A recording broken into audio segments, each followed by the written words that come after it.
Modern Love, the podcast, is supported by... Produced by the iLab at WBUR, Boston.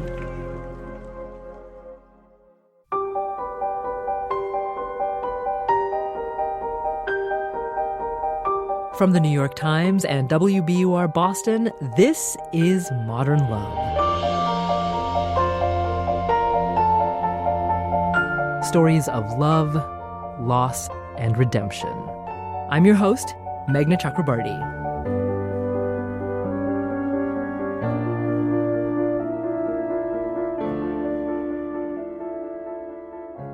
You might love Valentine's Day, or like me, sometimes you might want to resist the Valentine's Day card and flower industrial complex.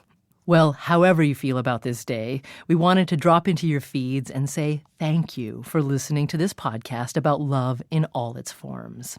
And we wanted to leave you a Valentine made up of stories submitted to the Modern Love column by readers from around the world.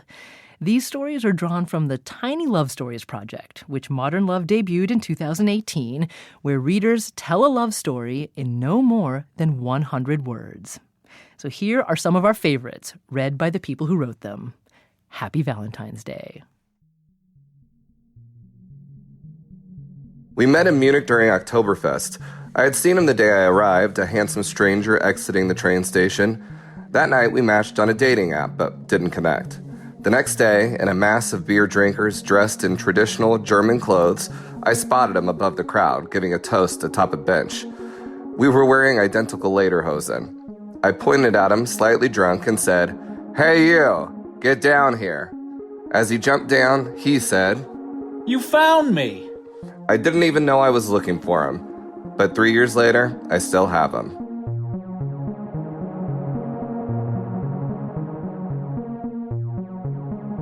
Huddled several kilometers up Mount Fuji, on a journey harder than we anticipated. Jeff looked into my eyes, which were blurry from crying, and said, "I wonder how many American Express points it would take to have a helicopter pick us up." Both of us exploded in laughter and tears. I dusted dirt off my body as he extended his hand and pulled me up. We continue up and down our mountain daily, in darkness and light, taking turns being the hand held out and the hand that needs lifting to keep moving forward.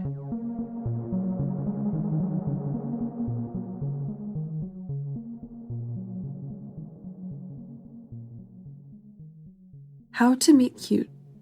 1. Exploit Tinder to deal with your fidgety fingers. 2. Make plans to meet in Central Park, but don't send your location. Let's play hide and seek. Black dress. 3. Withhold your outrage when he gives up and says to look for him instead. 4. Spin in frustrated circles until you spot him on top of a rock. 5. Instantly overcome your fear of heights to climb to him. 6. Over the next 3 hours, succumb to a much different, much scarier kind of gravity. 7. Delete Tinder.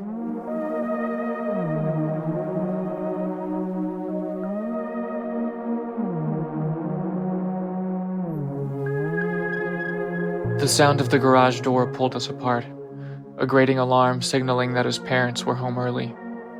Wide-eyed and stammering, he gathered my things and heaved them and me out the back door. I redressed and tiptoed around the house, stopping beneath his parents' window just as their light flicked on, the small shaft of light finding me like a spotlight on an escaped prisoner. If only they had opened the blinds, they would have seen the boy who loved their son in secret. But they never did, and we never met, and the light turned off.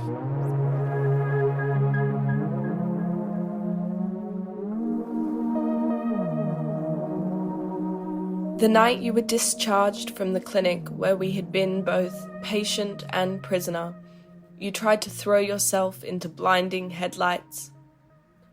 Days later, I visited you in a new, white room.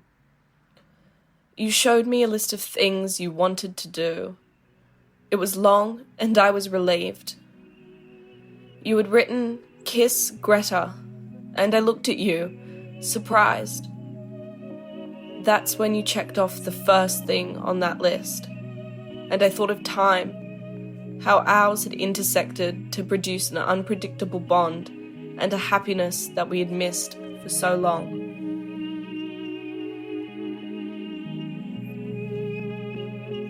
I was old and transgender, but not out. I was searching the world in the dark with a small flashlight, lying in bed alone, smartphone in hand, thinking, what am I doing?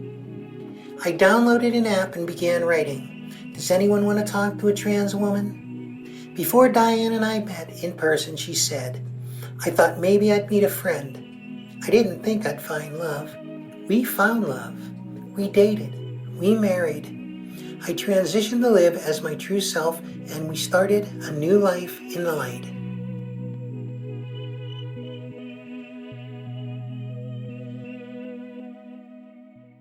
As I waited for my friend to pay the bill, an elderly gentleman said, Excuse me, I want you to know you make a lovely couple. My wife passed recently. Someone said this to us when we were dating. I'm passing it on to you. We weren't dating, but just 30 minutes earlier, my friend had suggested we consider doing so. I wasn't sure, fearful of losing the friendship. I am forever grateful to that beautiful man who touched my heart that day.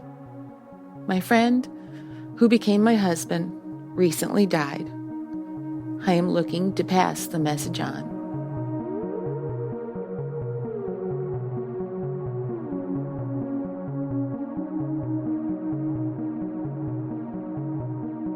More tiny love stories after the break.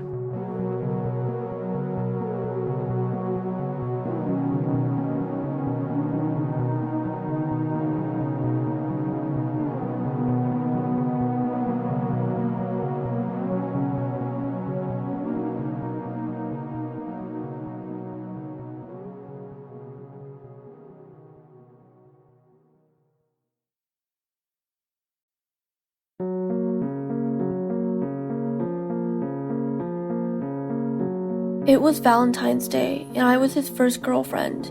He nervously asked me if I wanted flowers. I jokingly said I'd rather have bacon. When I returned from class, he came bearing a bacon and chicken nugget bouquet.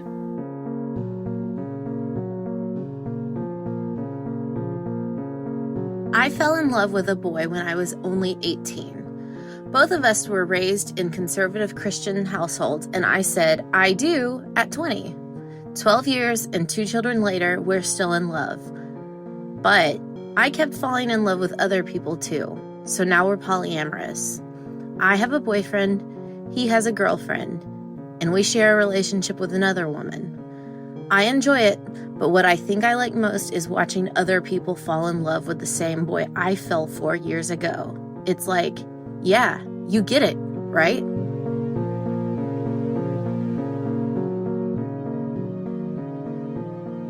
We had been married just a few weeks. I used up the last of the milk one morning and left for work while my husband was still in the shower. I returned that evening to find an art installation on the table, labeled in neat handwriting on a folded-over note card. A Breakfast Betrayed, 1993, wheat on ceramic. Next to it was the bowl of cereal my husband had poured for himself, sitting milkless. For more than 25 years, we have continued to treat domestic annoyances with humor. Our love has lasted, but even better, so has the fun.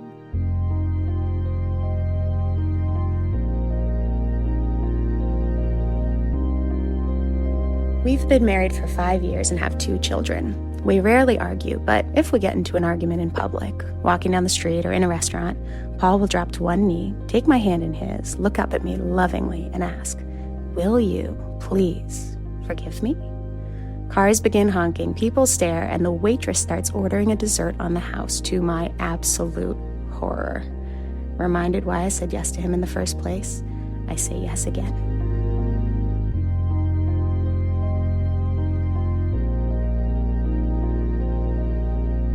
In Massachusetts, if you're divorcing and have children under 18, you must complete a parenting program.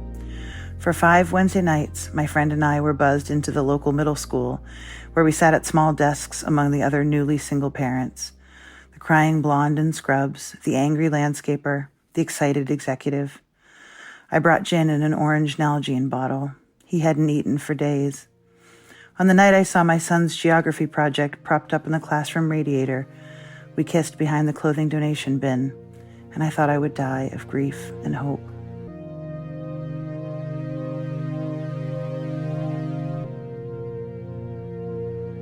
It was Christmas Eve in the intensive care unit. My husband was unresponsive. I put my head on his bed and dozed off.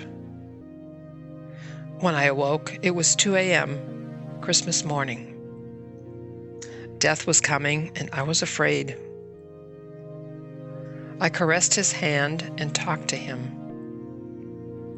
I don't want to drive home alone in the dark and cold. Can you wait until dawn to pass on? I got in bed with him. Our souls met. Peace. The sun came up and my husband took his last breath. His final gift to me was the gift of light.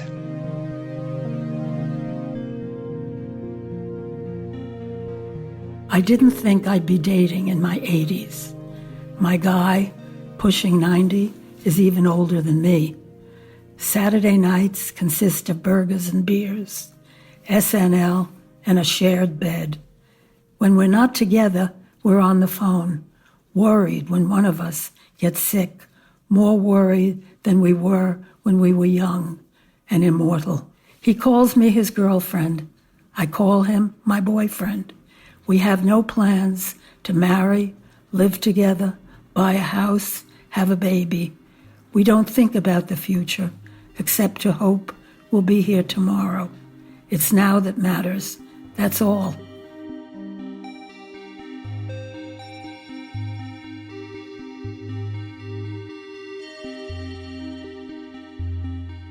Hi, I'm Mia Lee. I work on the Modern Love column, and I read submissions to the main Modern Love essay column, and among other things, I select and edit tiny love stories.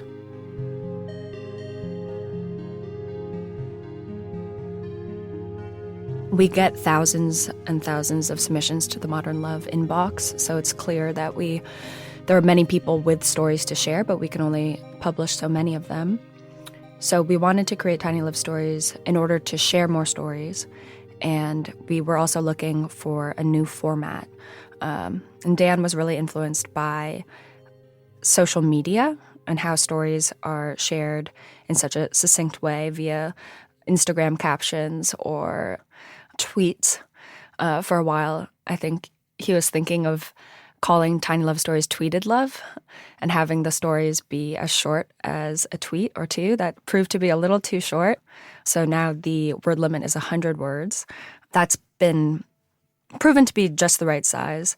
I think that the 100-word limit, it encourages writers and encourages us as editors to choose words very carefully and very thoughtfully.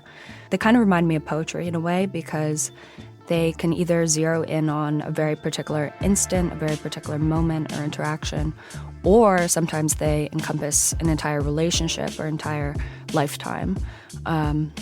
So it's hard to say what exactly makes a good tiny love story.